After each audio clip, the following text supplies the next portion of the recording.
Cybernetics by Maxwell Maltz, MD. Chapter 8. Ingredients of the Success Type Personality and How to Acquire Them. Just as a doctor learns to diagnose disease from certain symptoms, failure and success can also be diagnosed. The reason is that a man does not simply find success or come to failure. He carries their seeds around in his personality and character. I have found one of the most effective means of helping people achieve an adequate or successful personality is to first of all give them a graphic picture of what the successful personality looks like. Remember, the creative guidance mechanism within you is a goal-striving mechanism, and the first requisite for using it is to have a clear-cut goal or target to shoot for. A great many people want to improve themselves and long for a better personality, who have no clear-cut idea of the direction in which improvement lies, nor what constitutes a good personality. A good personality is one which enables you to deal effectively and appropriately with environment and reality, and to gain satisfaction from reaching goals which are important to you. Time and again, I have seen confused and unhappy people straighten themselves out when they were given a goal to shoot for and a straight course to follow. There was the advertising man in his early 40s, for example, who felt strangely insecure and dissatisfied with himself after receiving an important promotion. New roles require new self-images. "It doesn't make sense," he said. "I've worked for this and dreamed about it. It's just what I've always wanted. I know I can do the work. And yet, for some reason, my self-confidence is shaken. I suddenly wake up, as if from a dream, and ask myself, what in the world is a small potatoes like me doing in a job like this?" He had become super sensitive to his appearance, and thought perhaps that his weak chin might be the cause of his discomfort. "I don't look like a business executive," he said. He felt plastic surgery might be the answer to his problem. There was the housewife, whose children were running her crazy, and whose husband irritated her so much that she teed off on him at least twice a week for no cause. "What is the matter with me?" she asked. "My children are really nice kids I should be proud of. My husband is really a nice guy, and I'm always ashamed of myself afterwards." She felt that a facelift might give her more confidence and cause her family to appreciate her more. The trouble with these people, and many more like them, is not their physical appearance, but their self-image.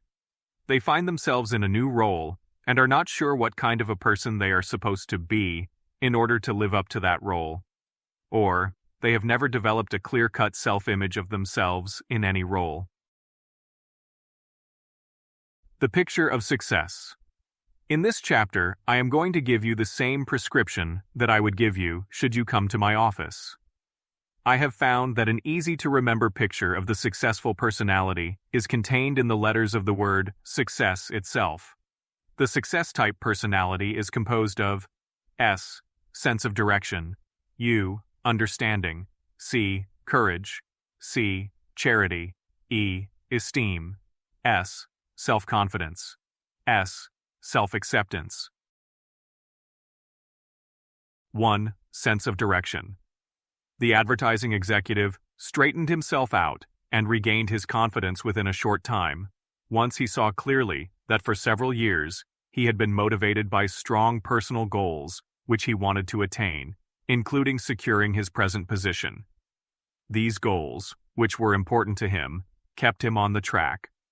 However, once he got the promotion, he ceased to think in terms of what he wanted, but in terms of what others expected of him, or whether he was living up to other people's goals and standards. He was like the skipper of a ship who had relinquished his hold upon the wheel and hoped that he would drift in the right direction. He was like a mountain climber who, as long as he looked upward to the peak he wished to scale, felt and acted courageously and boldly. But when he got to the top, he felt there was nowhere else to go, and began to look down, and became afraid. He was now on the defensive, defending his present position, rather than acting like a goal striver and going on the offensive to attain his goal. He regained control when he set himself new goals and began to think in terms of, what do I want out of this job? What do I want to achieve? Where do I want to go? Functionally, a man is somewhat like a bicycle, I told him. A bicycle maintains its poise and equilibrium only so long as it is going forward towards something. You have a good bicycle. Your trouble is you are trying to maintain your balance sitting still, with no place to go. It's no wonder you feel shaky. We are engineered as goal-seeking mechanisms. We are built that way. When we have no personal goal which we are interested in and which means something to us, we are apt to go around in circles, feel lost, and find life itself aimless and purposeless. We are built to conquer environment, solve problems, achieve goals, and we find no real satisfaction or happiness in life without obstacles to conquer and goals to achieve. People who say that life is not worthwhile are really saying that they themselves have no personal goals which are worthwhile. Prescription: get yourself a goal worth working for. Better still, get yourself a project. Decide what you want out of a situation. Always have something ahead of you to look forward to work for and hope for. Look forward, not backward. Develop what one of the automobile manufacturers calls the forward look. Develop a nostalgia for the future instead of for the past. The forward look and a nostalgia for the future can keep you youthful. Even your body doesn't function well when you stop being a goal striver and have nothing to look forward to. This is the reason that very often when a man retires, he dies shortly thereafter. When you're not goal-striving, not looking forward, you're not really living. In addition to your purely personal goals, have at least one impersonal goal or cause which you can identify yourself with. Get interested in some project to help your fellow man, not out of a sense of duty, but because you want to. 2. Understanding. Understanding depends upon good communication. Communication is vital to any guidance system or computer. You cannot react appropriately if the information you act upon is faulty or misunderstood. Many doctors believe that confusion is the basic element in neurosis. To deal effectively with a problem, you must have some understanding of its true nature. Most of our failures in human relations are due to misunderstandings. We expect other people to react and respond and come to the same conclusions as we do from a given set of facts or circumstances. We should remember what we said in an earlier chapter. No one reacts to things as they are, but to his own mental images. Most of the time, the other person's reaction or position is not taken in order to make us suffer, nor to be hard-headed, nor malicious, but because he understands and interprets the situation differently from us. He is merely responding appropriately to what, to him, seems to be the truth about the situation. To give the other person credit for being sincere, if mistaken, rather than willful and malicious, can do much to smooth out human relations and bring about better understanding between people. Ask yourself, how does this appear to him? How does he interpret this situation? How does he feel about it? Try to understand why he might act the way he does. Fact versus opinion. Many times we create confusion when we add our own opinion to facts and come up with the wrong conclusion.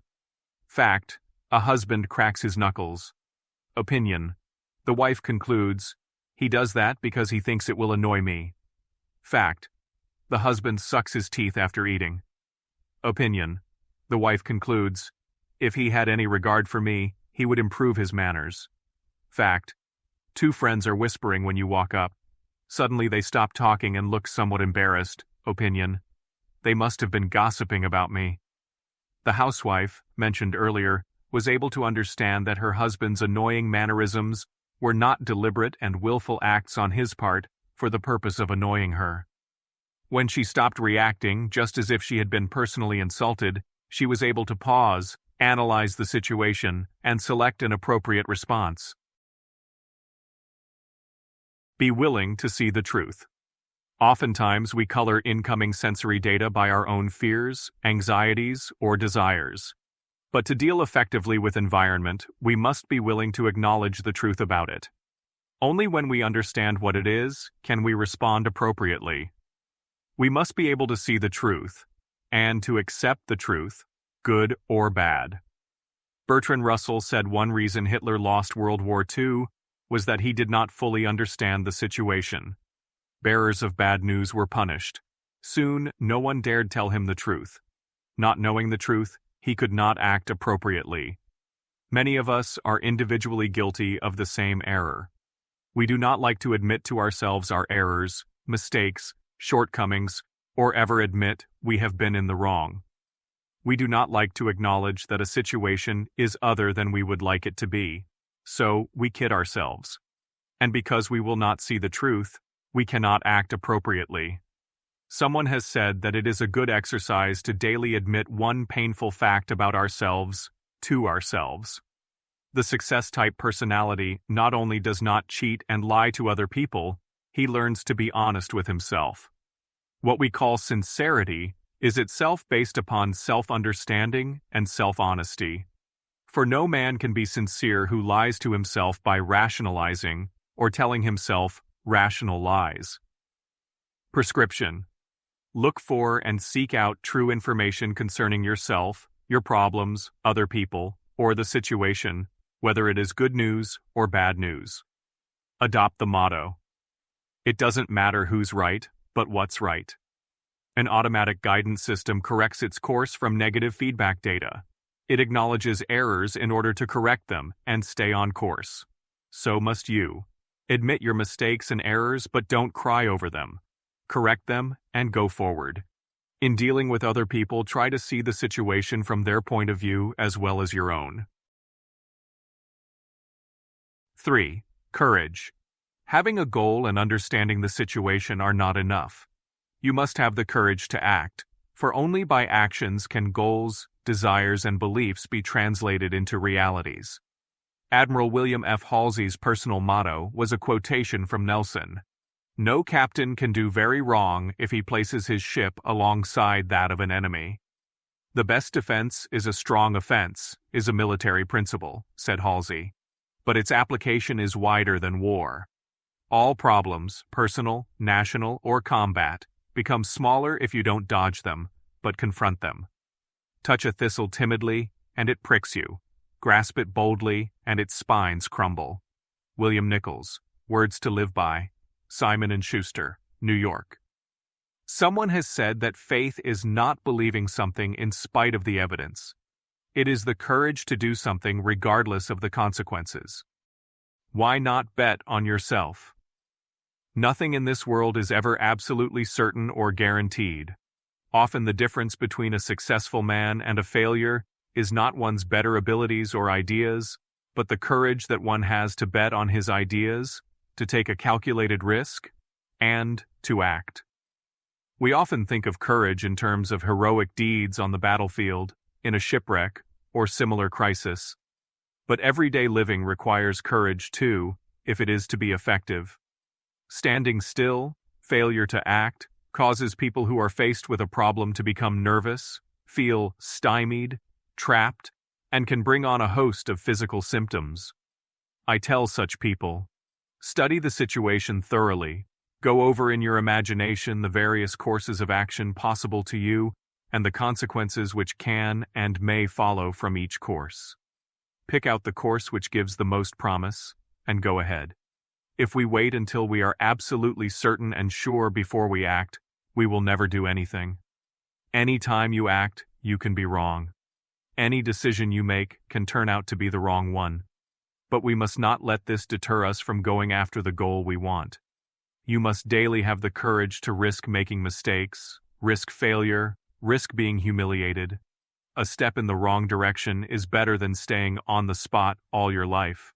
Once you're moving forward, you can correct your course as you go. Your automatic guidance system cannot guide you when you're stalled, standing still. Faith and courage are natural instincts. Have you ever wondered why the urge or desire to gamble seems to be instinctive in human nature? My own theory is that this universal urge is an instinct, which, when used correctly, urges us to bet on ourselves, to take a chance on our own creative potentialities.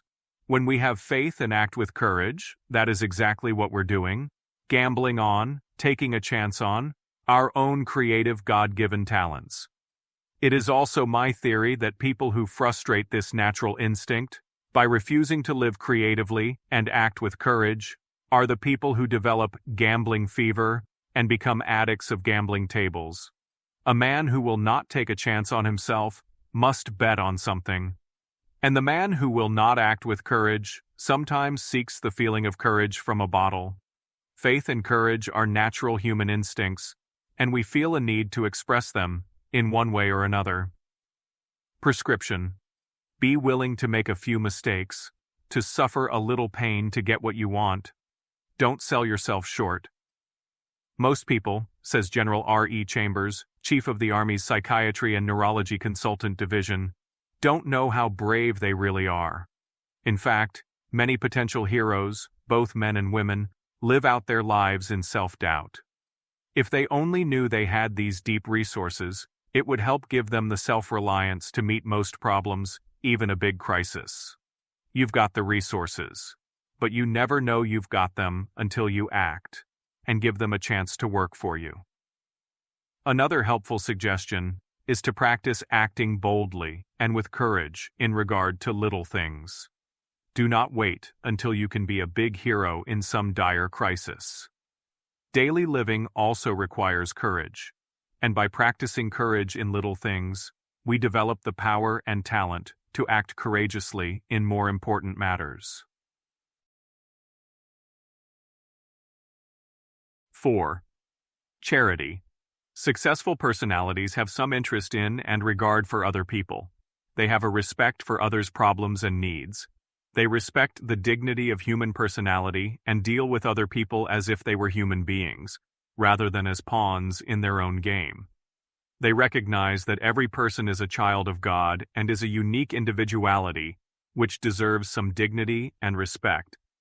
It is a psychologic fact that our feelings about ourselves tend to correspond to our feelings about other people. When a person begins to feel more charitably about others, he invariably begins to feel more charitably toward himself.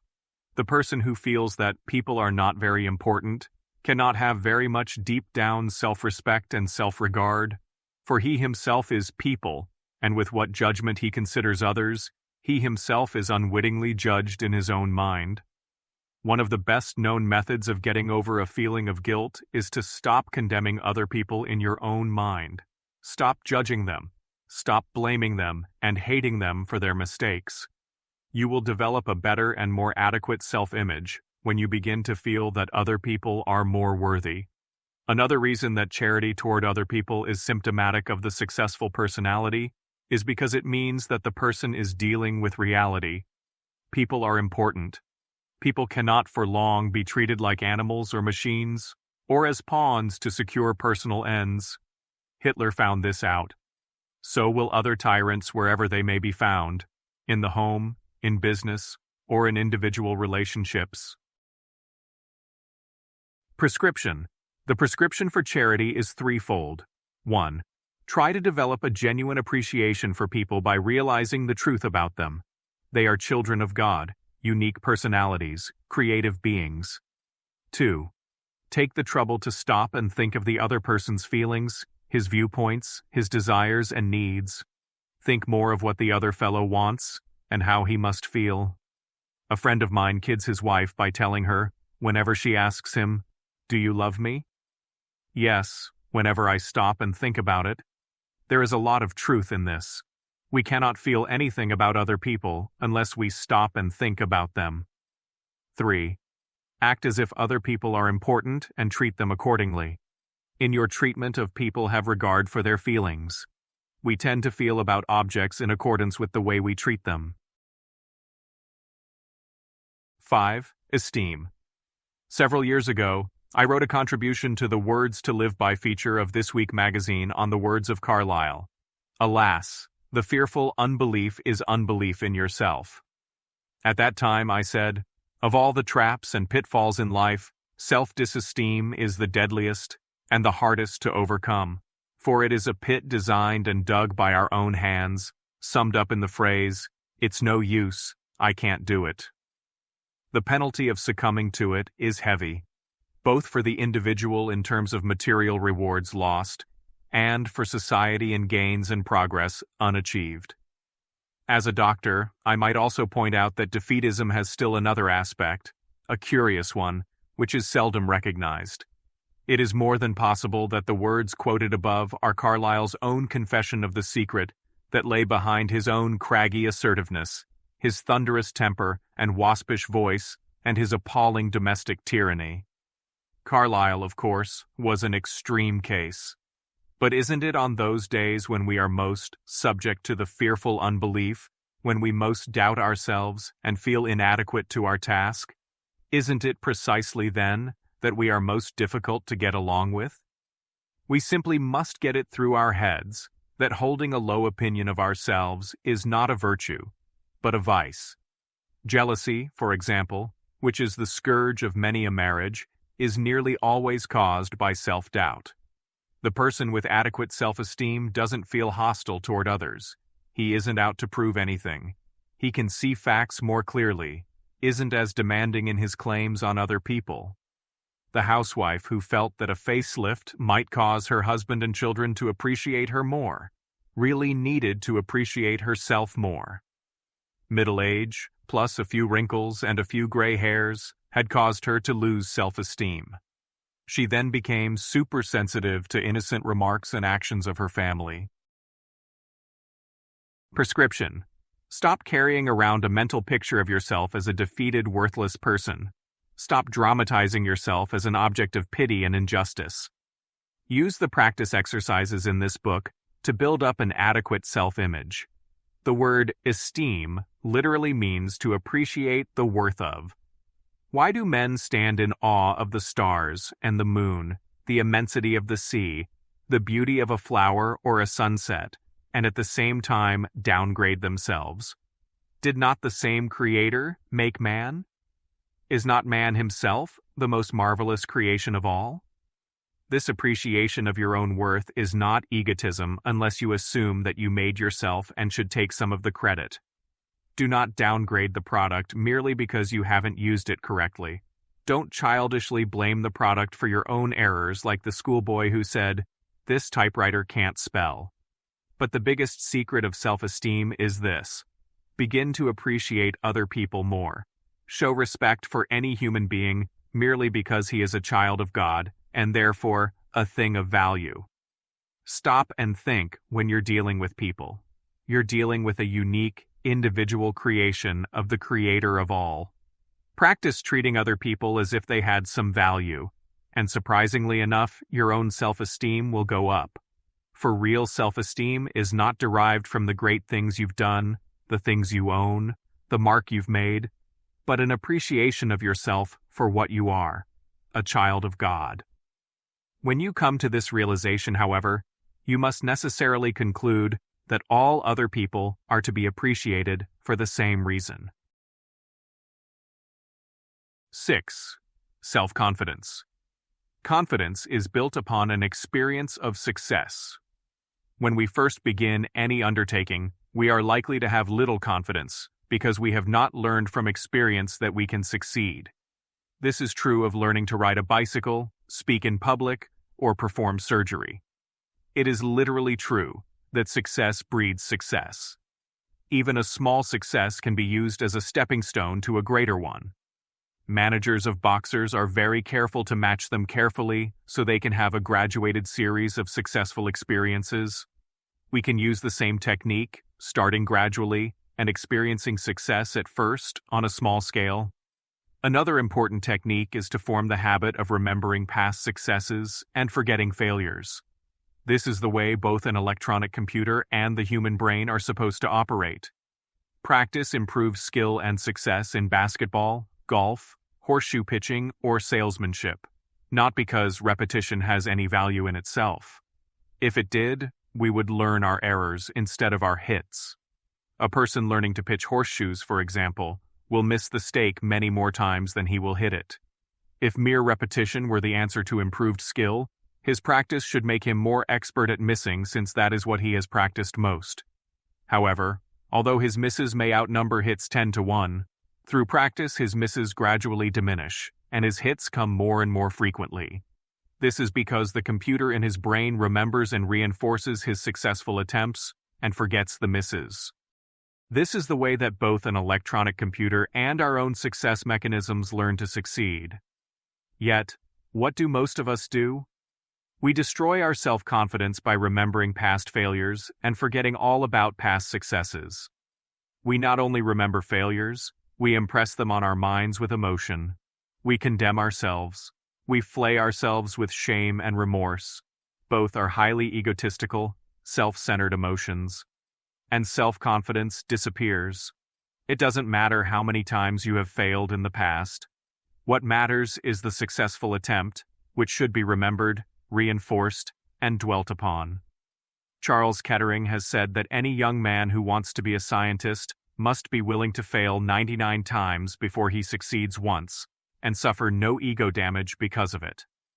Prescription: use errors and mistakes as a way to learning. Then dismiss them from your mind. Deliberately remember and picture to yourself past successes.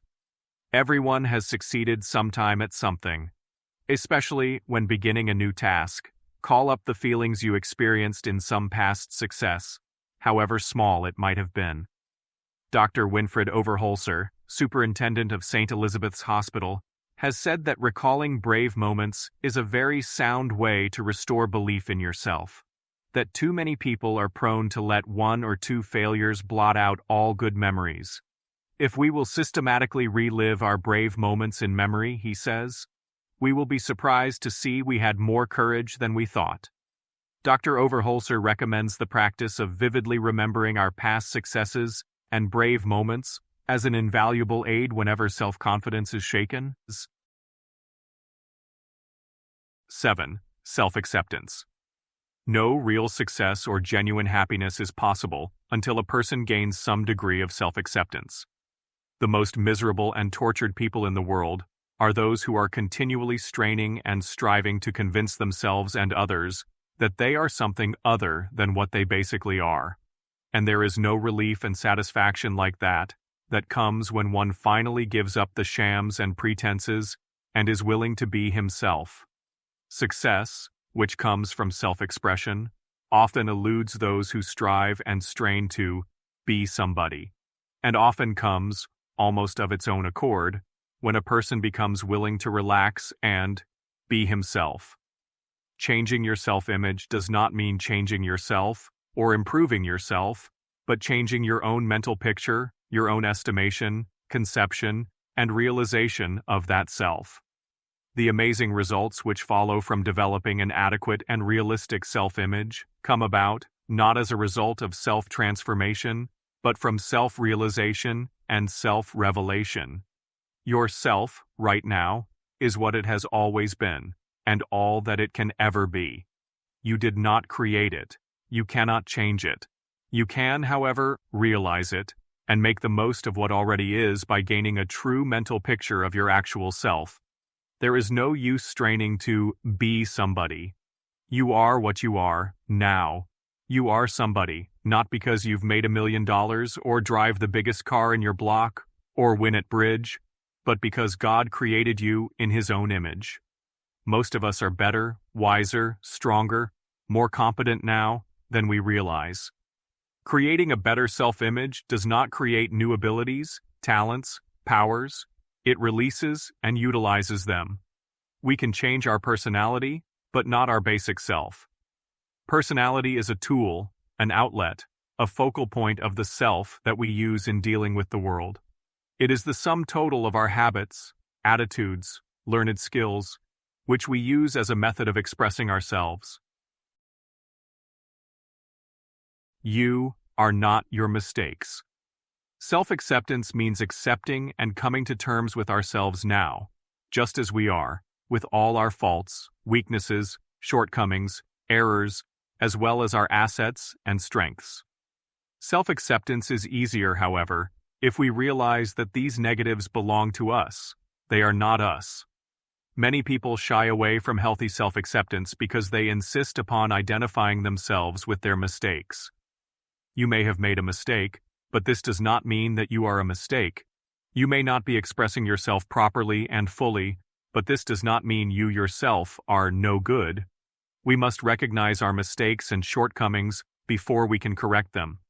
The first step toward acquiring knowledge is the recognition of those areas where you are ignorant. The first step toward becoming stronger is the recognition that you are weak. And all religions teach that the first step toward salvation is the self-confession that you are a sinner.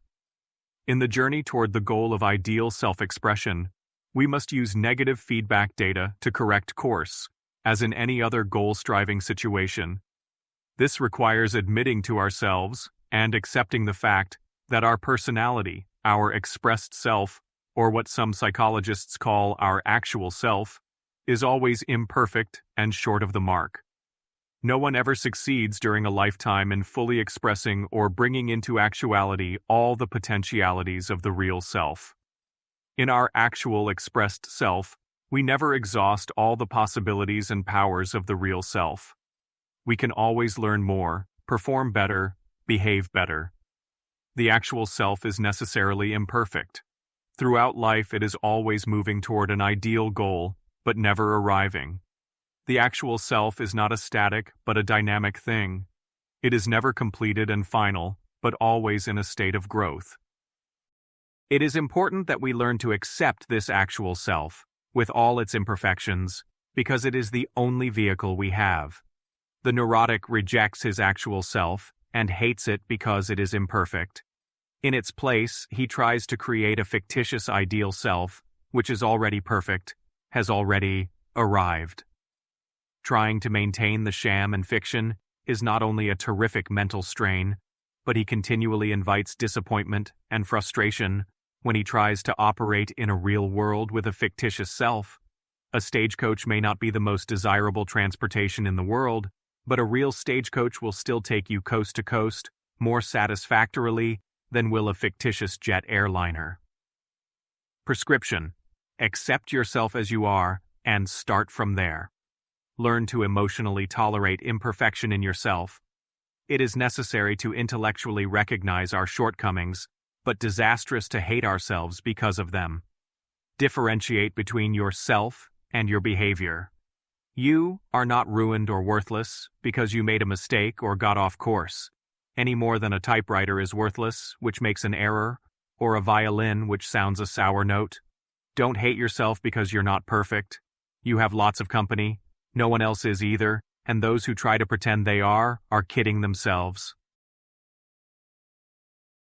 You are somebody, now. Many people hate and reject themselves because they feel and experience perfectly natural biological desires. Others reject themselves because they do not conform to the current fashion or standard for physical proportions. I can remember in the 1920s when many women felt ashamed of themselves because they had breasts. The boyish figure was in vogue and bosoms were taboo. Today, many young girls develop anxieties because they do not have 40-inch busts. In the 1920s, women used to come to me and in effect say, "Make me somebody," by reducing the size of my breasts. Today, the plea is, "Make me somebody," by increasing the size of my breasts. This seeking for identity, this desire for selfhood, this urge to be somebody is universal. But we make a mistake when we seek it in conformity, in the approval of other people, or in material things. It is a gift of God. You are, period. Many people say in effect to themselves, "Because I am skinny, fat, short, too tall, etc., I am nothing." Say to yourself instead, "I may not be perfect, I may have faults and weaknesses, I might have gotten off the track, I may have a long way to go, but I am something, and I will make the most of that something." It is the young man of little faith who says, "I am nothing," said Edward W. Bach. It is the young man of true conception who says, "I am everything," and then goes to prove it. That does not spell conceit or egotism, and if people think it does, let them think so. Enough for us to know that it means faith, trust, confidence, the human expression of the God within us. He says, "Do my work, go and do it." No matter what it is,